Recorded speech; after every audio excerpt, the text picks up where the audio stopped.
Alhamdulillahi Rabbil Alameen, as-salatu was-salamu ala khatimin nabiyyin wa ala alihi wa sahbihi ajma'in, amma ba'd, fa'auzu billahi minash shaitanir rajim, bismillahir rahmanir rahim.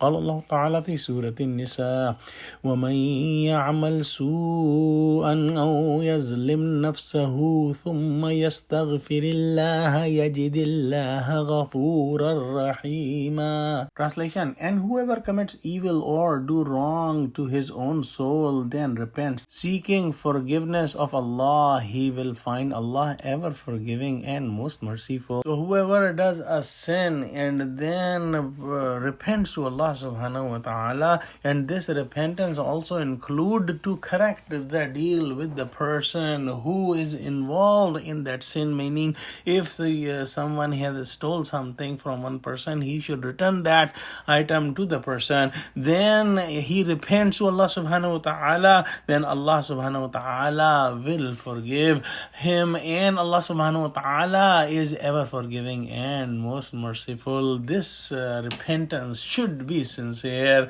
What happened to that person who was the hypocrite and who stole some items and put the blame on an innocent Jew? That person left Medina after his stealing was proved, and he left Medina and he also left Islam. In this ayah, he is warned, and also all the people who are committing sins are warned that they should not go away from Allah subhanahu wa ta'ala after committing a sin, but they should come towards Allah subhanahu wa ta'ala and repent, and they will find that Allah subhanahu wa ta'ala is ever forgiving and most merciful. In the next ayah, Allah subhanahu wa ta'ala says, وَمَنْ يَكْسِبْ إِثْمًا فَإِنَّمَا يَكْسِبُهُ عَلَى نَفْسِهِ وَكَانَ اللَّهُ عَلِيمًا حَكِيمًا. Translation: and whoever earns a sin, he earns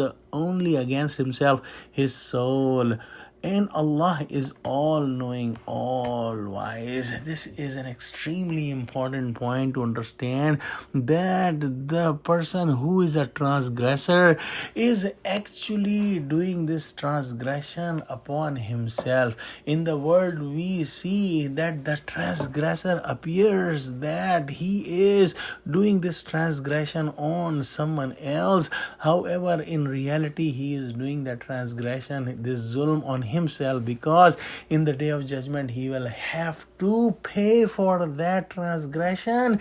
And if he is having some good deeds, his good deeds will be given to the person who was transgressed, and if he does not have any good deeds, then the bad deeds of the person who was transgressed by him will be put in his account. So this is a clear loss for the person who is doing transgression or zulm in this world. In the next ayah, Allah subhanahu wa ta'ala says, وَمَنْ يَكْسِبْ خَطِيئَةً أَوْ إِثْمًا ثُمَّ يَرْمِ بِهِ بَرِيئًا فَقَدِ احْتَمَلَ بُهْتَانًا وَإِثْمًا مُبِينًا.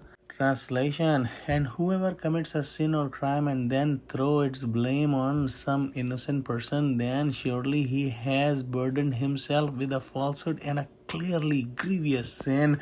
As in this incident, when a hypocrite stole something and put the blame on an innocent Jew, he did two big sins. One sin was the stealing, and the other sin is to put the blame on an innocent person, and he will bear the burden of both of his sins. And he is doing this knowingly, meaning that he knows that the person was innocent. Even then he is putting the blame on that person, so his punishment will be more than a person who is just committing the sin and not putting the blame on someone else. Let's pray that Allah give us true understanding of Quran. Ameen. Wa akhiru da'wana alhamdulillahi rabbil alameen. Assalamu alaikum wa rahmatullahi wa barakatuh.